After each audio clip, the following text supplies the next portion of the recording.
Hello, नमस्कार. आज मी खूप एक्सायटेड आहे कारण मी जात आहे एका फॉरेनर ब्राईड केटीला रेडी करण्यासाठी.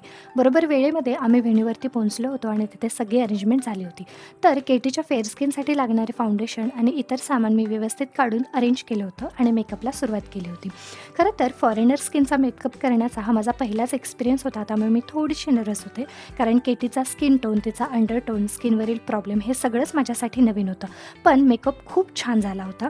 तर येथे आमची हेअरस्टाईल कंप्लीट झालेली आहे आणि मी काही फायनल टचअप्स देत आहे. तर हा आहे केटीचा नो एडिट नो फिल्टर हळदीचा लुक आणि केटीच्या स्माईलवरून तुम्ही बघू शकता की केटीला मेकअप खूप आवडलेला होता. आम्हाला सुद्धा हा मेकअप करताना खूप मजा आली.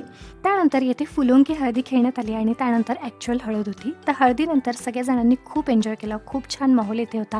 सगळेजण छान आनंदात डान्स करत होते आणि हा सर्व माहोल पाहून मला सुद्धा छान थिरकावंसं वाटलं. त्यानंतर आम्ही थोडंसं जेवण केलेलं आहे, काही फोटोज क्लिक केले आणि त्यानंतर केटीचा संगीत लूक कंप्लीट करायचा होता. तो कंप्लीट केला आणि हा आहे केटीचा संगीत लूक, जो again no edit no filter आहे. केटीचा वेडिंग लूक आणि विधी लूकसुद्धा येणार आहे आणि तो पाहण्यासाठी स्टे ट्यून.